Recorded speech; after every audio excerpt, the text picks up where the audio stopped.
Welcome to the first episode of Going Yard with Bryce Hargrove. I'm Bryce Hargrove, and today we're going to be talking about baseball. So in this show, we're going to be talking about all things baseball, whether that's college baseball, MLB baseball, and then like low A, triple A baseball, anything, baseball. It's a baseball show. So right now, as many of you know, the MLB is going through a lockout that has been happening for almost 2 months now.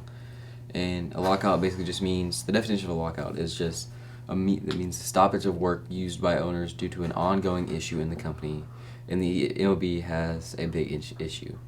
However, fortunately, the lockout is happening during the off season, so no games or paychecks for the players are being missed. But really, the main reason for our lockout is the MLB can't agree on really minor league paychecks or anything going on with the minor leagues. People getting paid too much, paid too little. For the minor leagues, thinking paid too little. So, with spring training starting in just 3 weeks, the lockout might be a big issue on whether or not we see spring training happen, if we even have a MLB season this year. So recently there's been a few meetings, like January 13th, and I do believe just this Monday, as today's being the 26th, so that would be the 24th, I believe they had a meeting. And basically every single time it's just been the union of MLB talking about how they want their minor league counterparts to get paid more than their very, very low salary, which is, you can't even live off of it most of the time. So to capitalize a little bit more off of their obviously low-paying salary, right here the MLB says that, or Sports Illustrated says that recently, on October 17th of this year, they got a salary increase from what was $290 to $500 to about anywhere from that to about $350 to $600. So it's really not much more than just minimum wage for all their talent. It's just no reward, and that's frankly disgusting. So I'd like to move on from the lockout to the Hall of Fame, and the 2022 Hall of Fame was just announced yesterday. Today being the 26th of January. A little bit upsetting, honestly. There was only one inductee this year, and that was David Ortiz. And it was over some big names, or other names just got not put on, like Robert Clement and Barry Bonds. I disagree with that. I do agree that David Ortiz should be on the roster. He was, one of the most feared hitters in all of baseball history. But even that over Robert Clemente and Barry Bonds just doesn't really make sense. People like to get to Barry Bonds about, maybe some steroids and usage and all that, but, don't act stupid. He's not the only one. And I don't know. I really liked Barry Bonds, and for him to now be wiped off the ballot forever is kind of sad. So now, yes, with just David Ortiz winning it this year, Barry Bonds, Roger Clemens, Curt Schilling all run out of eligibility for the Hall of Fame ever. So, Roger Clemens and Curt Schilling, notable names, along with Barry Bonds. It's just kind of, sad. So, big news from the Yankees organization, along with their low A team, was, the Yankees signed Rachel Balkovich as their first female minor league manager. So, obviously, that's never been done before. So she was speaking to reporters after she got signed. She was saying that, I don't think you sign your name on the dotted line to do something like this and then say, well, I don't want to be a role model. I just don't subscribe to that. People ask me, why are you on social media and why this? It's like, I want to be a visible idea for young women. I want to be a visible idea for dads that have daughters. I want to be out there, and it's just, I have 2 jobs, and that's fine. So I guess she's saying that she can still have her publicity, which she's always had, and be an amazing coach or manager as well.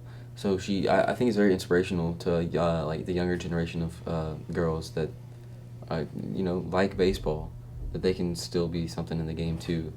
So I really like how Rachel said that. All right, so now we're going to talk about the World Series. I forgot to write that down, but it's okay. So I am a Braves fan, so I have a little bit of bias here, supporting the Braves.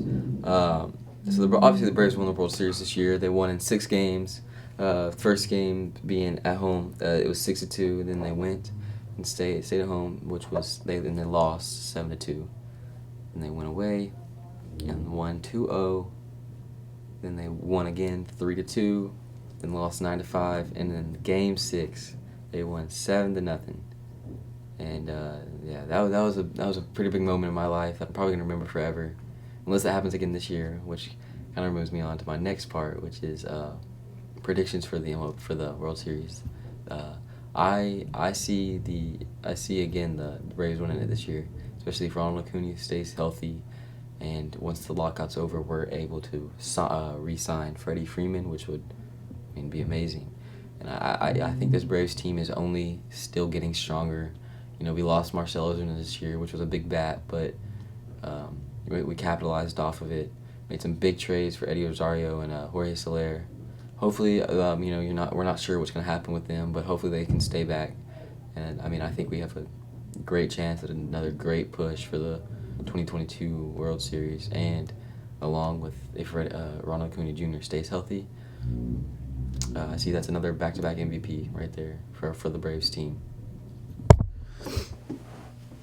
Hey, so I would just like to make some early predictions for this season.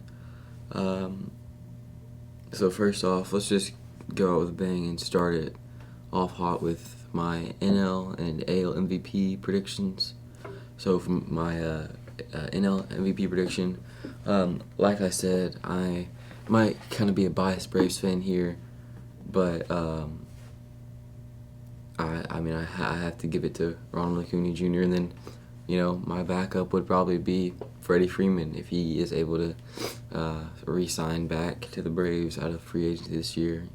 Still don't know about that with the lockout going on, but yeah, I want to see definitely Ronald Acuna win it because he battled a very hard injury about midway through the season, right after the All-Star break or before the All-Star break. That was a heavy hit for the Braves. Surprisingly, we were able to come back, obviously, and win the World Series with some pickups on the team. But, he had 82 games, 297 at-bats, hit for 283, and still had 24 home runs, 52 RBIs, 84 hits.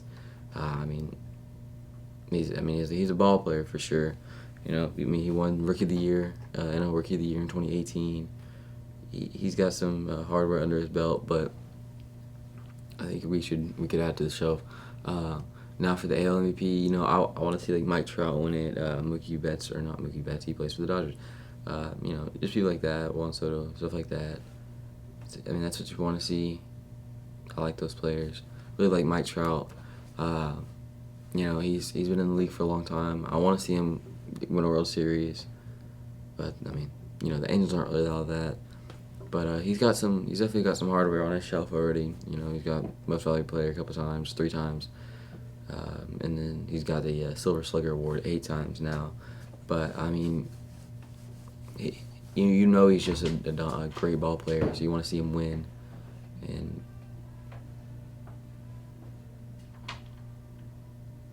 yeah. All right, so now for my my AL and NL MVP, or not MVP, Cy Young predictions.